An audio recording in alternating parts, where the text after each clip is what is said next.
ជាច្រើនទៀតយើងក៏លេខទៅមើលព័ត៌មានមួយទៀតដែលតាក់ទងទៅនឹងផ្នែកធនាគារវិញម្ដងចានៅក្នុងនេះគឺបុគ្គលិកធនាគារ Maybank ប្រចាំនៅក្នុងប្រទេសកម្ពុជាប្រមាណជាជាង200នាក់បានចូលរួមព្រឹត្តិការណ៍គូគំនូដើម្បីបង្កើតនូវរូបភាពគំនូនៅឯសាលា PIO ក្នុងទិវា Global CR Day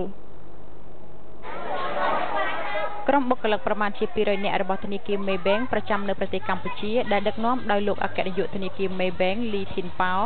បានចូលរួមក្នុងព្រឹត្តិការណ៍គូគំនូនៅសាលា People Improvement Organization ក្នុងនាមជាសមាជិកក្រុមនៃ Global CR Day លោកអគ្គនាយកលីធីនប៉ោបានមានប្រសាសន៍ថាធនាគារ Maybank ក្រៅពីការធ្វើវិនិយោគផ្នែកហិរញ្ញវត្ថុនៅលើទីផ្សាររបស់ប្រទេសកម្ពុជា Maybank ក៏បានក្លាយជាដៃគូសហការឧបត្ថម្ភជាមួយនឹង PIO អស់រយៈពេលជាង1ឆ្នាំកន្លងមកហើយលើផ្នែកសិក្សាអប់រំសុខភាពអាហារបំប៉ននិងមូលដ្ឋានសំខាន់ៗដល់កុមារចំនួន20រូបព្រមទាំងផ្ដល់នូវជំនួយដល់សិស្សានុសិស្សដែលបានឧបត្ថម្ភគាំពារដោយ PIO ក្នុងមធ្យោបាយតូចៗផ្សេងៗទៀតដូចជាការបរិច្ចាគនិងកម្មវិធីផ្ដល់រង្វាន់ដល់សិស្សពូកែប្រចាំខែជាដើម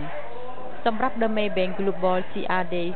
2013គឺជាកម្មវិធីប្រចាំឆ្នាំដែលនឹងប្រារព្ធធ្វើឡើងជាលើកទី4ហើយបានចូលរួមដោយបុគ្គលិកធនាគារ Maybank ជាង 21000 នាក់នៅទូទាំងពិភពលោកក្នុងការចូលរួមក្នុងកិច្ចការសង្គមនៅតាមតំបន់នីមួយៗរបស់ពួកគេ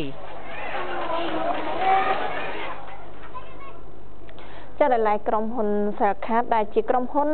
បណ្ដាញទូរ